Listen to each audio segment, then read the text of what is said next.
இறப்புக்கும்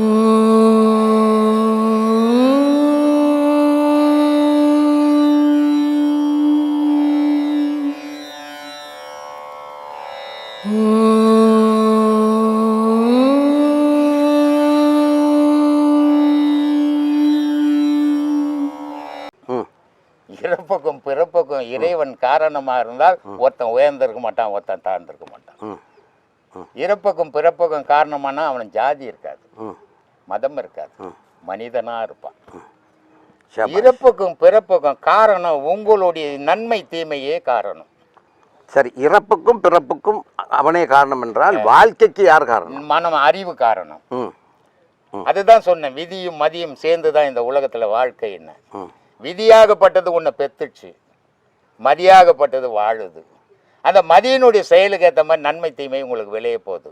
ஆனால் ஒரு நாள் விதி முடிக்க போகுது உங்களை. இதுதான் வாழ்வு. இப்போ நீங்கள் ஒரு குழந்தை வச்சுக்கிறீங்க, நீங்கள் தான் தந்தை, அதில் ஒன்றும் மாற்றமே கிடையாது. உங்கள் பிள்ளையை எது வரைக்கும் ஒன்றும் செல்லம் கொடுத்து ஓட்ட வைக்கிறீங்க. அது நல்ல வழியில் போனால் உங்களுக்கு சந்தோஷம், தீய வழியில் போனால் துக்கம் தானே. ஆனால் திருத்த முடியல. அதை ஒரு நாள் என்ன பண்ணி நீங்களே கொள்றீங்க. அதை இதுதான் விதி செய்துன்னுக்குது. இதை உணர்றது கிடையாது. வழிபாட்டு முறைகள், பாராயணம் செய்கிறது, பிரார்த்தனை செய்கிறது, இப்படிலாம் இருக்கு நிறைய விதங்கள். ஒவ்வொரு எல்லாத்துலேயும் ஆன்மீகம் என்ன சொல்லுது? தன்னை ஆராய்ந்து. ஆன்மீகம் என்னாவே தன்னை ஆராய்தல். வழிபாட்டு முறைகள் ஸ்லோகம், வேதம், நூல்கள், பாராயணம், பாடல்கள் இதெல்லாம் போகட்டது. ஆனால் இந்த வேதங்கள் சொல்கிறபடி படித்தா கடவுளை அறிய முடியுமா? ஒன்றும் அறிய முடியாது. ஏன்னா அதில் கடவுள் இல்லைன்னு சொல்லிக்கிறல்ல, அறியவே முடியாது. ஆனால் அறிய முடியாததை ஏன் படிக்கிறான் அப்படின்ற ஒரு கேள்வி வரும் இல்லையா? எனக்கு மன அமைதி இல்லை, பல சிக்கல் இருக்குது. ஆனால் நான் போய் அதை படிக்கும்போது எனக்கு ஒரு மணி நேரம் அமைதி கிடைக்குது. அதுக்காக நான் படிக்கிறேன், கடவுளுக்காக நான் படிக்கல. இதான் நடந்துருக்குது உலகத்தில். இந்த கடவுள் தொடர்பான மதங்களும் சரி, மதவாதிகளும் சரி, கடவுளோட பேசுறதுக்கு ஒவ்வொரு மொழிகளை வச்சுக்கிறாங்க. இவன் சமஸ்கிருதத்தை வச்சுக்குவாங்க, அவங்க வேற மொழி, அவங்க மொழி. அப்போ என்ன இது? இல்ல, கடவுள் எந்த மொழி? அவர் எந்த ஸ்கூல்ல படிச்சாரு? இது மனிதனா பார்த்து இவனா ஒரு உருவாக்கி. கடவுளோட இவன் பேசுறது எந்த மொழியில பேசணும்? எந்த மொழியில நீ பேசவே முடியாது. கடவுளை நீ பார்க்கும்போது பேச்சே கிடையாது, மொழியே இது உனக்கு.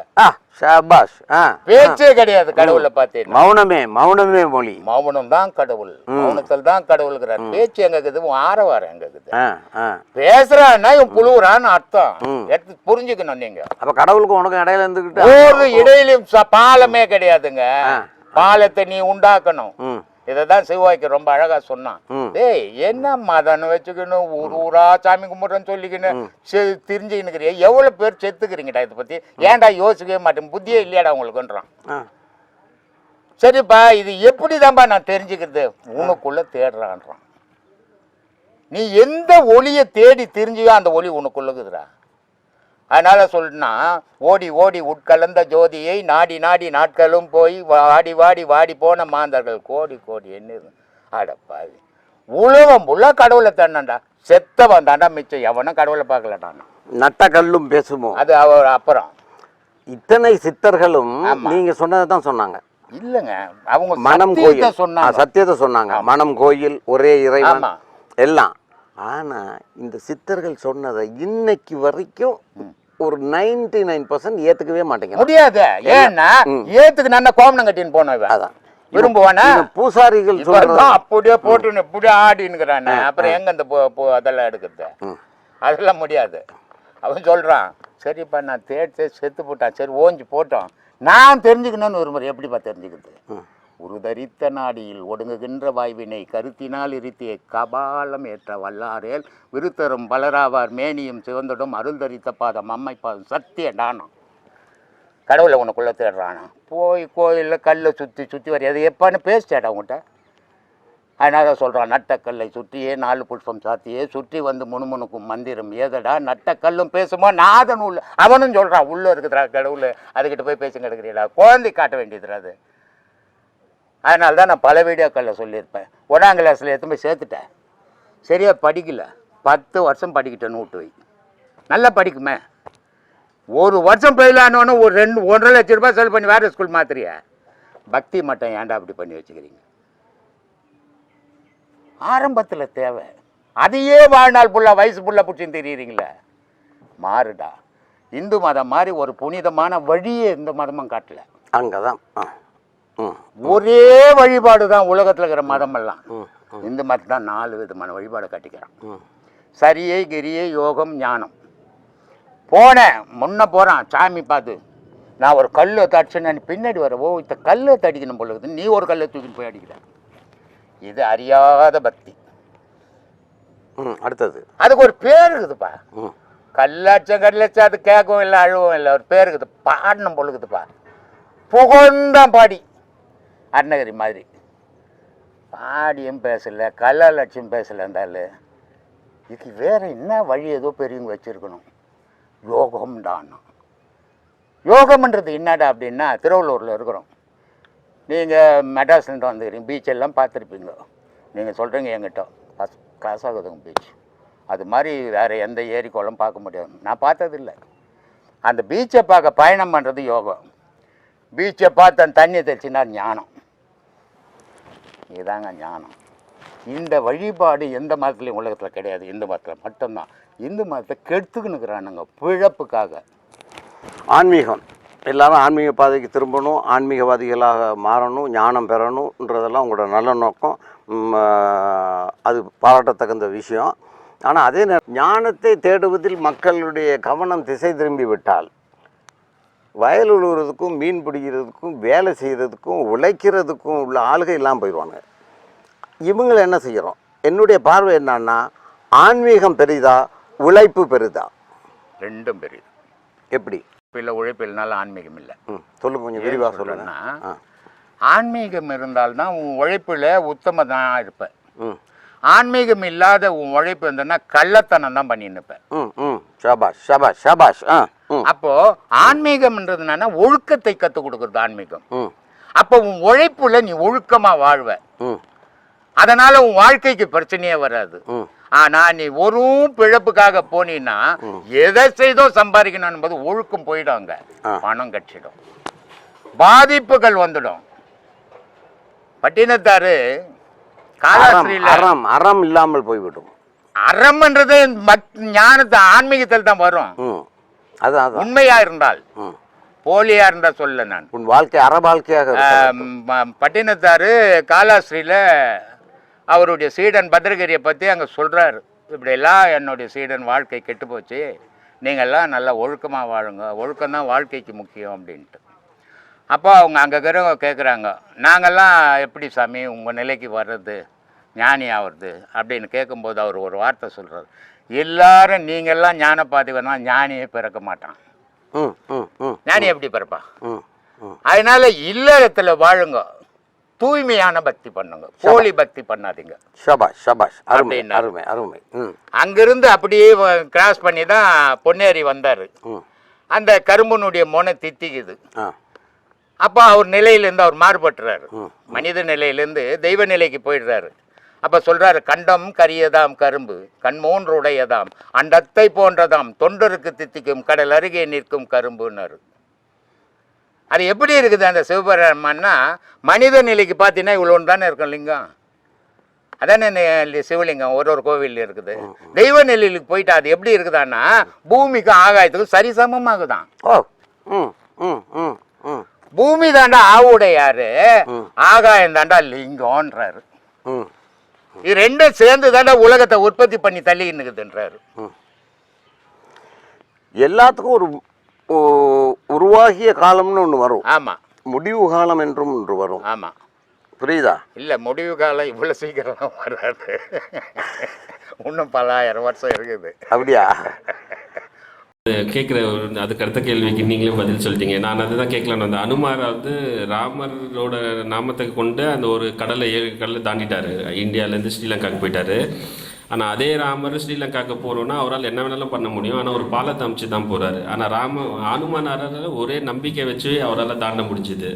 ஆனால் ராமர் கடவுளாக இருந்தாலுமே இப்போ நீங்கள் சொன்ன மாதிரி தான், அந்த சாமியார் மொழிக்கு போன மாதிரி தான் அவர் பாலத்தை வச்சு தான் போகிறாரு. ஏன்னா ராமன் வந்து கடவுள், அது எல்லாருக்கும் தெரியாது. ஏன்னா அவர் ஒரு அரசனாக தானே வந்தார். அப்போ மனித செயலுக்கு உட்பட்டது மட்டும்தான் செய்யணும். அவர் கடவுள் செயலாங்கிறது காட்டக்கூடாது. ஆனால் அனுமனுக்கு ஒரு கடவுள்னு தெரியும், அதனால் அவன் பயன்படுத்தினான், இவர் பயன்படுத்தக்கூடாது. புரியுதுங்க. இப்போ நான் இருக்கிறேன், இப்போ என் மேலே எவ்வளவோ பேர் எவ்வளவோ நம்பிக்கைகள் எதோ விஷயங்கள் சொல்கிறாங்க, உங்களால் தான். ஆனால் எனக்கு வந்து அந்த நம்பிக்கை கிடையாது. ஏன்னா என்னுடைய செயல் என்ன, அறிவுரை சொல்கிறது, நன்மையை சொல்லி கொடுக்குறது. ஆனால் அவங்களுடைய நம்பிக்கை அதுக்கு கை கொடுக்குது, கடவுள் அனுகிரகம் கிடைக்குது. அதனால் பல ஆயிரம் விஷயங்கள் நடந்துக்கினுக்குது. இதை வந்து நம்ம அந்த தாயத்து கட்டுற மாதிரி மோலாடிக்கூடாது. அதனால் நான் அதை பற்றிலாம் பேசலை. அது மாதிரி அனுமனுக்கு ராமன் வந்து தெய்வம்னு தெரியும், அதனால் அனுமனுக்கு அதுதான். ஆனால் இவர் மனித வடிவில் வாழ்ந்துடும் போது மனித செயல் தான் செய்யணும். சீதை வந்து அயோத்தியில் இதில் வந்து இவ்வளோ நாள் இருந்தாங்க ஒரு பொம்பளை தனியாக. அவன் வந்து பயங்கரமான வீரன் ராவணன். அது அவன் எப்படி இந்த பொம்பளையை சும்மா விட்டு இருப்பான், கெடுக்காமல் வச்சுருந்துருப்பான் இத்தனை வருஷமாக அப்படின்னு சொல்லும்போது அதுக்கு பொறுப்பு பண்ணுறதுக்கு சீதை கிட்ட சொல்கிறா, இது மாதிரி ஜனங்க பேசுது. அப்போ ராமர் சொல்கிறா, டே நான் கடவுள்றா, எனக்கு தெரியும்டா சீதை உத்தமின்னு சொல்லிட்டு சொல்லியிருக்கலாம். ஆமாம், சொல்லியிருக்கலாம். சொல்லலை. அவர் அந்த மனித செயல்லையே நின்று சொல்கிறாரு, இது மாதிரி ஜனங்க பேசுகிறாங்க, இதுக்கு ஒரு பொறுப்பு கொடுக்கணும் போது தீயில் இருக்கிறாங்க. அதனால் பூமிக்கு போயிடறான். ஏன்னா சீதைன்றது ஒரு சாதாரண பெண் கிடையாது, அது பூமாதேவி, அது ஒரு சக்தியினுடைய வடிவம். அந்த சக்தியினுடைய வடிவம் வந்து இலங்கையில் தரிசனம் பண்ணும்போது இலங்கை அழியுன்றது புராண கதை. அந்த அழிய போகுதுன்றதுக்காக ராவணன் தூக்கி கடலில் போட்டான். அந்த கடலில் போட்டதால் அது மந்தன் வந்து ஜனகர்கிட்ட கட்சிது. தசரதன் புள்ள போய் ராமன் போய் அதை திருமணம் செய்து அதை வாழும்போது இங்கே வாழ வீதி கூடவே இல்லை. அவன் திருப்பி அந்த ராவணனாலேயே அதை தூக்கின்னு போயிட்டான். அதனால தான் சொல்கிறது, விதியை மாற்ற உலகத்தில் இன்னும் ஒருத்தன் பிறக்கவே இல்லை. ஆண்டவனுக்கு மட்டும்தான் விதி இல்லை, நமக்கெல்லாம் விதி உண்டு. நம்ம வாழ்க்கை விதியினுடைய படி தான் வாழும். ஆனால் நமக்கு மதின்னு ஒன்று இருக்குது, அதை வச்சு முயற்சிகள் பண்ணி வெற்றி அடையுங்க. எல்லாம் விதின்னு வீட்லேயே உட்காந்துக்காதீங்க, அது வீணாக கெடுத்துடும். நமக்கு விதியை மறந்துடுங்க, மதியை யோசிங்க, பல தொழில்களை செய்யுங்க, பல ஆற்றல்கள் இருக்குது உங்ககிட்ட, அதை வெளி உலகத்துக்கு பயன்படுத்துங்க. அது உங்களுக்கு மட்டும் இல்லை, இந்த உலகத்துக்கும் பயன்படுத்தும்னு சொல்லின்னு விரும்புகிறேன். சரிங்க, சொல்லு சாமி. ஏன் நம்ம எல்லாருக்குமே காசு பணத்தை வந்து கணக்காக செலவு பண்ண மட்டும் தெரியுது எல்லாருக்குமே. மனுஷங்களுக்கு காசு பணத்தை கம்மியாக செலவு பண்ணணும், அந்த வரவு கணக்கு பார்க்கணும், அதெல்லாம் தெரியுது. நான் ஆன்மீகத்துக்குன்னு வந்துட்ட பிறகு நம்மளுள்ள இருக்கிற மூச்சு கணக்கை சரியாக பயன்படுத்த தெரியல. அந்த மூச்சு கணக்கு வந்து கற்றுக்கொள்கிறதுக்கு அவங்க மனம் ஏற்பது இல்லையா, இல்லை கற்றுக்கொள்ள ஆள் இருந்தும் அவங்க போகிறது இல்லையா? ஏற்கிறதில்லை. இப்போ இங்கே வந்து ஆயிரக்கணக்கில் வராங்க மாதம். ஆமாங்க. எல்லாருக்கும் எல்லா விஷயமும் சொல்லித்தரேன். ஆனால் அவங்க மனம் ஏற்றுக்கல. அவங்களுடைய நினைவுகள் என்னவாக இருக்குது, நான் சாமியை பார்க்கணும், ஆசீர்வாதம் வாங்கணும், அது மட்டும்தான் வராங்க. இதை நான் கற்றுக்கணும், இதில் நான் போகணும் அப்படின்ற முடிவு இல்லை. ஏன்னா மாறிடுமோ, நம்ம வாழ்க்கையில் திசை மாறிடுமோ. ஒன்றும் இல்லை, மதுரையிலேருந்து ஒரு ஆள் ஃபோன் பண்ணுறாங்க, ஒரு அம்மா ஒரு பொண்ணு ஃபோன் பண்ணுது, எங்கள் அப்பாவுக்கு என்ன சொல்லி கொடுத்து அனுப்புறீங்க, என்னம்மா விஷயம்? எங்கள் அப்பா நல்லா எங்கள் கூடலாம் கலகலன்னு பேசுவார், கலகலன்னு இருப்பார், அப்போ தான் பாக்கெட்டில் கை விட முடியும் திருடுறதுக்கு. ஆமாம், அப்பா கலகலன்னு சந்தோஷமாக இருப்பேன், பாக்கெட்டில் கொடுத்தா சரி பொண்ணு தானே எடுத்து வச்சு கம்முன்னு இருப்பேன். நீ வெறுமையாக இருக்கும்போது பாக்கெட்டில் கொடுத்தா 2000 கொடுப்பிய, அதனால் கலகலன்னு இருப்பார். இப்போது எப்போ பார்த்தாலும் பூஜை ரூம் இல்லையாகிறாரு. நான் சொன்னேன், நல்ல விஷயம் தான், நம்ம சாரைக்கடலில் இல்லை பூஜை ரூமில் தானே இருக்கிறான்னு. இல்லை அது எங்கள் குடும்பத்துக்கு சரிப்பட்டு வராது. அப்போது இந்த வழிகள் தெரிஞ்சாலும் அவங்கள போக சில தடைகள் வருது, அவங்களுக்கும் மனம் ஏற்றுக்கல. ஏன்னா நம்ம மாறுறோமோ, நம்ம வாழ்க்கை மாறிடுமோ, நம்ம எல்லாத்தையும் விட்டுடுவோமோ அப்படின்ற பயம் வருது. பயம் வரும்போது இத்தை விட்டுடுறாங்க, அதை பிடிச்சிக்கிறாங்க. இப்போ இங்கே வர்றது ஆயிரக்கணக்கில், 1,00,000 கணக்கில் உபதேசம் வாங்கிக்கிறாங்க, எல்லாருமே பாடம் பண்ணுறாங்கள. பாடம் வாங்கினா 1 மாதம் பண்ணுறவன் இருக்கிறான், அதுக்கப்புறம் பழையபடி போயிடுறான். அதனால் ஏன்னா இதை பண்ண பண்ண பண்ண அவனுக்கு மனசு மாறுது, இதை பண்ண பண்ண அவன் செயல் மாறுது, இதை பண்ண பண்ண அவன் நடவடிக்கை மாறுது. அப்போ அவனுக்கு ஒரு பயம் வருது, ஐயோ பொண்டாட்டி விட்டுடுமா, புள்ளையை விட்டுடுமா, சொத்தை விட்டுடுமான்ற பயம் வருது. இந்த பாடம் வேணாம், நம்ம இருக்கிற மாதிரி இருக்கலாம், பின்னாடி பார்க்கலாம். பின்னாடி பார்க்கும்போது இவர் இருக்க மாட்டார். அது மாதிரி நிலையை உருவாக்கிக்கிறான் மனுஷன். இந்த பயம் அவனை தடை போடுது. கடவுள்ன்றது ஒரு அற்பொருள், அது யாரும் அடையாத பொருள். அந்த வழி நமக்கு தெரிஞ்சுக்கிட்டு அதை அடையணுன்ற தைரியம் வர மாட்டேங்குது, பயம் வருது. அந்த பயத்தால் அதை விட்டுட்டு பழையபடி பழைய நிலைக்கு வந்துடுறோம். சரிதாங்க. அப்போது நம்ம இந்த கடவுளை அடையணும்னா நம்மளுக்கு வைராகியம் வேணும். இன்னைக்கு நாளைக்கு இல்லை, இன்னைக்கே நம்ம பிடிக்கணுன்ற நாளைன்ற வார்த்தைக்கு இதில் இடங்கள்ல எத்தனை எல்லாம் சாப்பிடாத, பொண்டாட்டியை பார்க்காத, வேலைக்கு போகாத, 2 மணி நேரம் இதில் உட்காரு, இதுதான் நான் தான் அது அப்படின்ற முடிவோடு பண்ணிங்கன்னா அதனுடைய பலன் உண்டு உங்களுக்கு. இல்லைங்க காரணம் சொல்ல ஆரம்பிச்சுட்டவனுக்கு அவன் ஞானத்துக்கு போகவே முடியாது. எனக்கு கொஞ்சம் வேலை இருந்ததுங்க, அதனால் டைம் ஆயிடுச்சுங்க, எங்கள் சம்சாரத்துக்கு போய் பஸ் ஏற்றிட்டு வந்தேங்க அப்படின்னு காரணம் யார் ஒருத்தன் சொல்கிறானோ அவன் இதில் இல்லைன்னு முடிவு பண்ணிக்கலாம் நம்ம. ஏன்னா என்னுடைய விளைவுகள் நமக்கு தெரியும். நாங்கள் பேப்பர் ஃபஸ்ட்டு உபதேசம் கொடுக்குறோம், இல்லை அனுபவிச்சு உபதேசம் கொடுக்குறோம். அதனால் இது ஒரு நாள் ஊட்டினா மறுநாள் அந்த காற்று சீராக நேராக போகாது, ஆடும் உள்ளுக்குள்ளுவே. 10 நாள் ஊட்டினா நீ திருப்பி அதை பிடிக்கவே முடியாது. அப்போவே தெரிஞ்சுக்க நம்ம தெரிஞ்சுக்க மாட்டோமா, போயிட்டு கேஸ் இது சும்மா பந்தா பண்ணின்னு வருதுங்க அப்படின்ட்டு தெரியும். ஆனால் என்ன பண்ணுறது, எதுவும் அந்த நினைப்பிலையாவது வரட்டுமே அப்படின்ட்டு நான் போயின்னுக்கிறேன். யார் யார் எவ்வளோ உபதேசம் பண்ணுறான், யார் யார் இதில் டெய்லி பாடம் பண்ணுறான், யார் யார் பண்ணலை எல்லாரும் தெரியணும். ஏன்னா அவன் கண்ணும் அவன் தலையும் எனக்கு வந்து பதில் சொல்லும். இவன் தான் குரு கொண்டு நம்ம வெளியூரில் தானே, எங்கே இருந்தாலும் எனக்கு தெரியும். நான் தான் யட்சினி வச்சுங்கிட்டேன். ஆமாப்பா, இந்த புடுக்காரன் வதான் தெரியுமா, அவன் யட்சினின்னு ஒரு தேவதையை வச்சுன்னுப்பான். அது நைட்டு 12 மணிக்கு போய் சுடுகாட்டில் பூஜை பண்ணுவான், பண்ணி அதை வசைப்படுத்தி வச்சுப்பான். அதனுடைய வேலை என்னன்னா, ஒவ்வொரு வீட்டாண்ட போய் நிற்கும் போதும் அது அந்த வீட்டினுடைய நிலையை அவன் காதில் சொல்லும். இவன் வாயில் புட்டுன்னு ஆட்டிக்கினே சொல்லுவான், இந்த வீட்டில் ஒரு கல்யாணம் நடக்க போகுது, இந்த வீட்டில் ஒரு சாவு நடக்க போகுது, இந்த வீட்டு பையன் ஓடி போட போகிறான், இந்த வீட்டு பையன் சரியாக படிக்க மாட்டான் அப்படின்லாம் சொல்லுவான். இது இவன் சொல்கிறதில்ல, அது சொல்லும் காதில். இது எது வரைக்கும் சொல்லும் அப்படின்னா 3 மணி வரைக்கும் தான் சொல்லும். 3 மணிக்கு மேலே அது போயிடும். இவன் புழு ஆரம்பிச்சுருவான் வீட்டுங்களாண்ட வந்து. புளி விட்டு எனக்கு சொக்கா எடுத்தா பேண்ட் எடுத்தா அதை பூஜை பண்ணணுன்னுவான், ஏமாற்றுவான். அது மாதிரி நான் யட்சினியை வச்சுக்கிறேன். எவன் என்னென்ன பண்ணுறேன்னு எல்லாம் எனக்கு தெரியும். ஒரு ரவுண்டு அனுப்புவேன், சிவா என்ன பண்ணுற மாதிரி தியாக நான் எல்லாத்தையும் வந்து என்கிட்ட சொல்லிவிடுவேன். ஓ அப்படியா, சரி சரி நான் பார்த்துக்கிறேன் அப்படின்னு சொல்லி நான் அமைச்சிருவாரு. நான் இதை இப்போ இந்த பாடத்துக்கு வரது முன்னே முதல்ல அத்தை தான் வச்சு பண்ணேன். ஏன்னா இது நமக்கு பாதுகாப்பாக போகணும், எல்லா விஷயத்தையும் சொல்லணும். அது மாதிரி என்னை ஏமாற்றவே முடியாது. இது இவன் நினச்சிருந்துக்கிறான் குருவை ஏமாத்திடலான்னு, ஏமாறுற குரு இல்லை நான். திருமூலர் ஒரு பாட்டில் சொல்கிறார் ஐயா, இருந்தேன் ராப்பகல் அற்ற இடத்தில் இருந்தேன் பல 1000 வருஷம்னு திருமூலர் ஒரு பாடலில் குறிப்பிட்டாரு.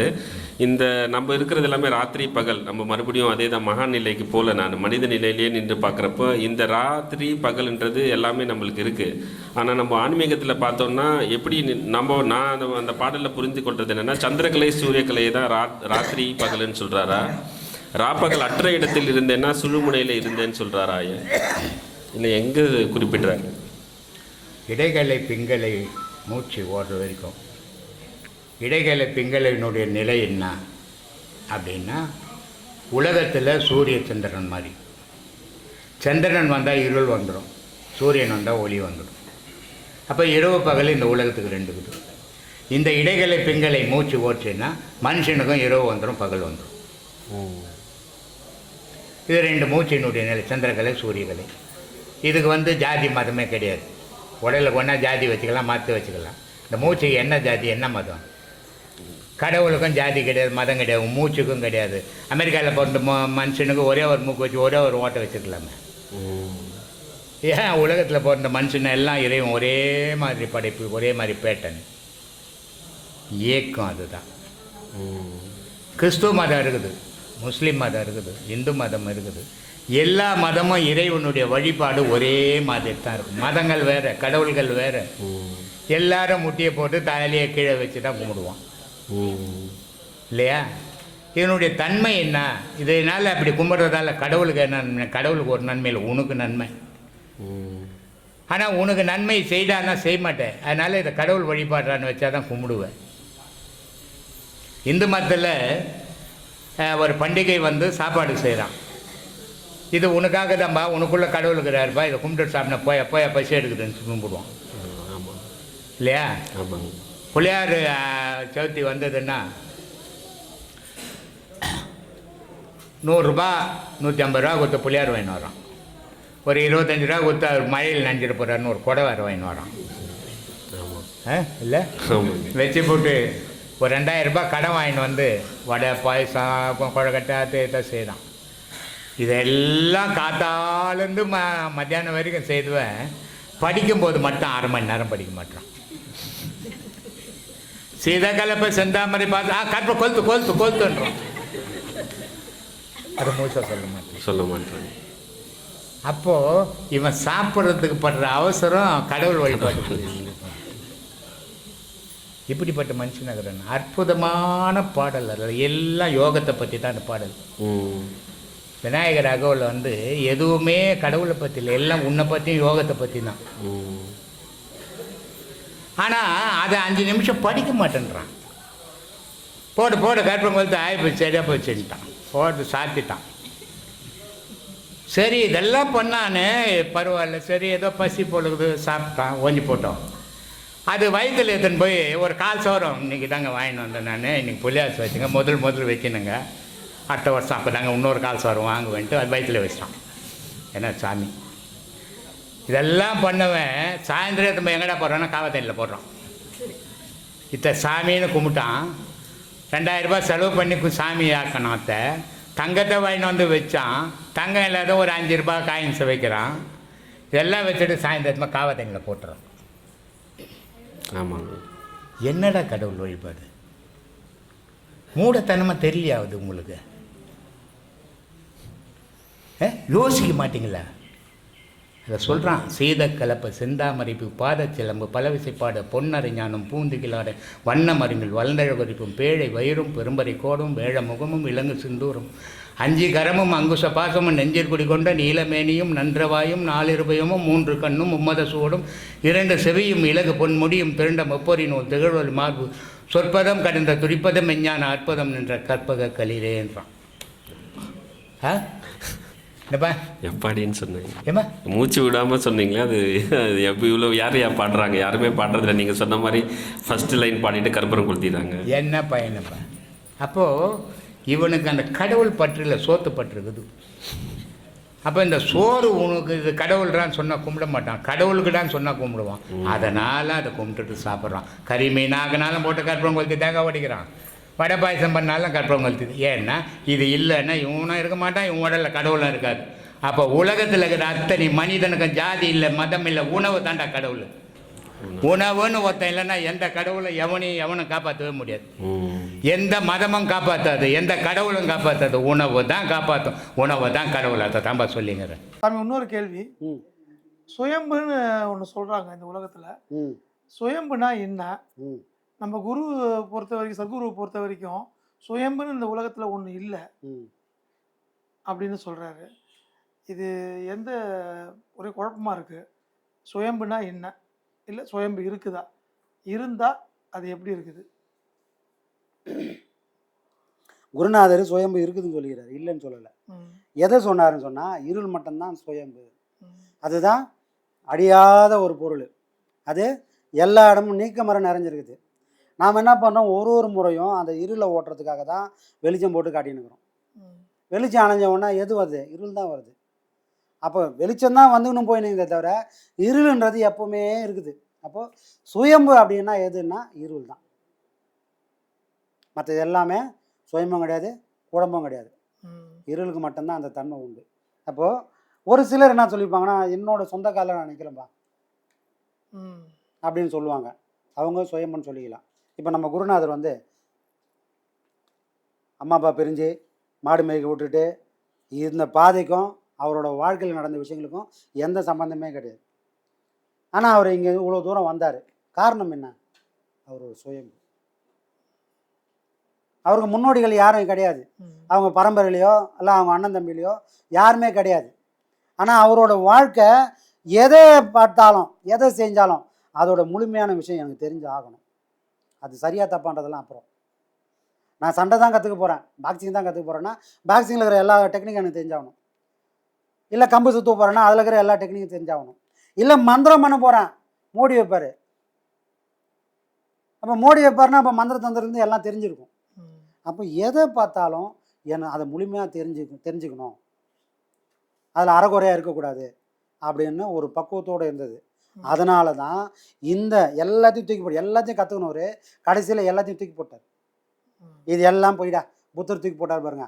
அரண்மனை, பொண்டாட்டி, புள்ள எல்லாம் போய் இதை தாண்டி வேற ஒரு வாழ்க்கை இருக்குதுன்னு இது வரைக்கும் கற்றுக்கின அந்த எல்லா விஷயம் தூக்கி போட்டுட்டு இதெல்லாம் போயிடா, இதுதானே மெய். இது மெய்னா இதோட ஆழத்தை நான் பார்க்கணும்.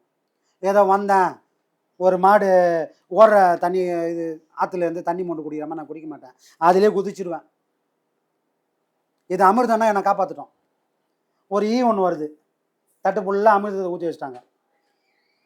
ஈ ஒன்று உட்காந்து தட்டுக்கு மேலே உட்காந்திங்கன்னு அது மேலே தொட்டு தொட்டு தொட்டு தொட்டு எங்கே உள்ளே ஊந்துருமோன்னு பயந்து அந்த அமிர்தத்தை சாப்பிடுது. காரணம் என்ன? அமிர்தம்னா நான் உள்ளே போய் விழுந்தால் கூட எனக்கு மரணம் கிடையாது அப்படின்ற அறிவு அந்த ஈக்கு கிடையாது. அதனால் அமிர்தத்தை சாப்பிடும்போது கூட அது பயந்து சாப்பிடுது. ஐயோ உள்ளே விழுந்துருமோன்னு பயப்படுது. மனுஷன் அப்படி இருக்கக்கூடாது. ஒரு விஷயம் தெரிஞ்சுக்கணும், இது என்னை காப்பாற்ற போகுதுன்னா அதில் முழுமையாக தன்னை அர்ப்பணிக்கணும். அர்ப்பணித்தால் மட்டும்தான் அந்த பொருளுக்குள்ள இருக்கிற உண்மையான ஞானம் நம்ம வசப்படும். அதுதான் குருநாதரோட வாழ்க்கையில். அப்போ அவரோட வாழ்க்கையில் அவங்க குருநாதர் கொடுத்து 3 பாடம், ஆனால் இன்றைக்கி நமக்கு கொடுக்குறது 18 பாடம். அப்போனா என்ன அர்த்தம்? இது எல்லாமே தனக்குள்ளே தானே புடம் போட்டு இது தாண்டா பாதை, இந்த பாதையில் போனால் இது இங்கே போகும், இந்த பாதையில் போனால் இது இங்கே போகும்னு தானே உணர்ந்து சுயமாக அனுபவித்து அவர் மட்டுமே இங்கே சுயம்பா இருக்கார். இது வேற எங்கேயும் கொடுக்குற பாடம் இல்லை. அப்படி யாராவது இருந்தாங்கன்னா அவங்க சொல்லலாம். நமக்கு தெரிஞ்சு அப்படி யாரும் இல்லை, நம்ம குருநாதரை தவிர.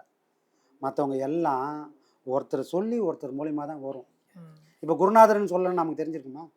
இந்த பாடங்கள் எதனா தெரிஞ்சுக்குமா? இல்லை நாம் இதில் எதனா புதுசாக எதனா PhD பண்ண போகிறோமா? ஒன்றுமே வாங்கின பாடமே நம்மளால் பண்ண முடியல. அப்புறம் புதுசாக எங்கே நம்ம ஆராய்ச்சி பண்ணுறது? அப்போ ஒருத்தர் வாங்கின பாடமே போவோம், எங்கே போதோ தெரியல அப்படின்னு போய் முட்டின்னு இல்லாமல் அதில் புது விதமாக கண்டுபிடிச்சி இன்றைக்கி அதெல்லாம் நம்மளை அனுபவிக்க வைக்கிறார். சரி, இந்த அனுபவம் உண்மையா பொய்யா எதைப்பா தெரிஞ்சுக்கிறது? இதை கண்மூடித்தனமாக நம்பிடலாமா அப்படின்னா நீ கண்மூடித்தனமாக நம்ப வேணாம். 18 சித்தர் பாடல்கள் எடுத்துங்க. ஐயா கொடுக்குற பாடங்கள், அதில் நடக்கிற அனுபவங்கள் எல்லாமே இந்த சித்தர் பாடல்களில் ஏற்கனவே சித்தர்களை அனுபவித்து பாடல்களை எழுதி வச்சிட்டாங்க. நம்ம ஒரு பாடத்துக்கும் ஒரு அனுபவத்துக்கும் ஒரு பாடலை இதுலேருந்து நம்மளால் எடுத்து சொல்ல முடியும். அப்போனா என்ன அர்த்தம்? சித்தர்கள் எதை அனுபவிச்சாங்களோ, அவங்க எது முழுமைன்னு சொன்னாங்களோ அதை எல்லாத்தையும் இவரும் உணர்ந்து நமக்கு முழுமையாக கொடுத்துருக்காரு. அப்போ இவர் யார்? சாட்சாத் சித்த புருஷர்கள். இந்த மாதிரி வரவங்க மட்டும்தான் சுயம்பே தவிர மற்றதெல்லாம் பாய்சன் தான். சுயம்பெல்லாம் கிடையாது. யாருக்கும் அந்த அருகதையும் கிடையாது சாமி. தானே வரணும், தானே நிற்கணும், தானே மற்றவங்களுக்கும் சொல்லணும். அப்படி யாராவது இருக்காங்களன்னா அப்படி யாரும் இல்லை. இப்போ சுயம் பண்ணுறதுக்கு அர்த்தம் அது எப்பவுமே சாஸ்வதமாக இருக்கும். அதுதான் குருன்னு சொல்கிறது. குருவுக்கு அர்த்தமே அவங்க வர்றதும் இல்லை போகிறதும் இல்லை, அவங்க எப்பவுமே இந்த உலகத்தில் இருக்கிறாங்க. இரவான் பிறவான்ன்ற மாதிரி. அதே தான் இறைவன் வடிவம் எப்படி மாற்றி எடுத்துன்னு போகிறானோ அவங்களும் அந்த மாதிரி மாற்றி எடுத்துன்னு போகிறான். அவங்க தேவைக்கு ஏற்ற மாதிரி எப்போ எங்கே எது தேவையோ அப்போ அங்கே சாஸ்வதமாக பண்ணிட்டு போயிடுறாங்க. நாம் மனுஷன், நமக்கு வரதும் தெரியாது போதும் தெரியாது. குருமார்கள்ன்ற அவ்வளோ பக்குவப்பட்டவங்க. அதனால தான் அவங்கள தலையில் வச்சு கொண்டாடுகின்றது. வேறு யாராலும் கொடுக்க முடியாத ஒரு விஷயத்த அவங்க மட்டும்தான் இந்த உலகத்துக்காக பாடுபட்டு கொடுக்குறாங்க. வேறு யாராலும் அதை செய்யவே முடியாது. ஒரு ஞானம் கொடுக்குறது வந்து சாதாரண விஷயம் இல்லை சாமி. தன்னைத்தானே அழிச்சுக்கிறதுக்கு சமம். ஒரு மெழுகு ஊருக்கு வெளிச்சம் கொடுக்குறதுக்காக தன்னைத்தானே உருக்குற மாதிரி ஒரு குருவானவர் உலகத்துக்கு எல்லாருக்கும் வெளிச்சத்தை கொடுக்கணும்னு தன்னைத்தானே உருக்குறாரு. அவர் அதை பண்ணாமல் இருந்தால் அவர் ஆகா ஓகோன்னு இருக்கலாம், எந்த நோய் நொடியும் இல்லாமல் இருக்கலாம், இருக்கிற வரைக்கும் காயகல்பம் பண்ண மாதிரி உடம்பை வச்சுக்கணும் பாதுகாத்து கரை சேரலாம். ஆனால் குருநாதர் அதை எல்லாத்தையும் தூக்கி போட்டுட்டு என்னால் இந்த உலகத்துக்கு என்ன செய்ய முடியுமோ அதை செஞ்சுட்டு சாகரதா இருந்தாலும் செத்து போகிறேன்னு போகிறார். அவர் தான் குரு, அவங்க தான் சுயம்பு, மற்ற யாருக்கும் அந்த தகுதி கிடையாது. ஓ, சுயம்புன்றது வந்து இந்த தான் உண்மையான அர்த்தம். இதுதான் அர்த்தம். ஏன்னா சில பேர் சுயம்பா கல் வந்தது, ம் சுயம்பா நான் இருக்கிறேன். பூமி இல்லைன்னா கல் வருமா? ம். அப்போ அந்த கல்லுக்கு ஆதாரமாக பூமி இருக்குதுல்ல, அப்புறம் அது எப்படி சுயம்பாகும்? அதுதான் ஒரு பொருளுக்கு முன்னாடி ஒரு பொருள் இருக்குதுன்னா அப்போ சுயம்பு கிடையாது. எதுக்குமே ஆதாரமே இல்லைன்னா எது நிற்குதோ அது மட்டுமே சுயம்பு. எது ஆக்கவும் முடியாதோ, எது அழிக்கவும் முடியாதோ அது மட்டுமே சுயம்பு. சுயம்பு தான், எதுவுமே சுயம்பு கிடையாது. ஒரே ஒரு பொருள் மட்டும்தான், இருள் மட்டும்தான். அந்த இருளான இந்த உலகத்துல எங்கேருந்து வந்தது? மண்ணிலேருந்து தானே வந்தது. அப்போ அந்த கல்லை பாதுகாத்துன்னு ஒரு மண் இருந்ததுல, அப்புறம் அது எப்படி சுயம்பாகும்? சுயம்புனா இந்த அண்டவெளியில் பூமியெல்லாம் சுற்றி கிடையாது, சுற்றி நிற்குது, சும்மா சுற்றலை. சூரியன்ற ஒரு பொருள் அதை ஈர்த்து பிடிச்சி வச்சு நிற்குது. சூரியன் இல்லைன்னா தானே அங்கே ஒரே கண்ட்ரோலில் சுற்றுமா? காணப்படும். நம்மளை இந்த பூமியிலேருந்து பறந்து போகாமல் புவியீர்ப்பு புசை ஈர்த்து பூச்சின்னு கிடையாது. அது இல்லைன்னு சொன்னால் நாமளும் அந்த இடத்துல பறந்துடுவோம். இங்கே ஒன்றுமே இருக்காது. ஏதோ ஒரு பொருளுக்கு ஏதோ ஒரு பொருள் அடிப்படைன்னு காப்பாற்றிக்குது. ஆனால் சுயம்புனா என்னன்னா, அதை தோற்றமும் இல்லை ஒடுக்கமும் இல்லை, இறைவனும் இருளும் மட்டுமே சுயம்பு. அதை போல் இந்த உலகத்தில் குருமார்கள் மட்டுமே சுயம்பு. அதுவும் நம்ம குருமார்கள் கன்ஃபார்மாக சுயம்பு. ஏன்னா அவருக்கு முன்னாடி பாரம்பரியம் கிடையாது.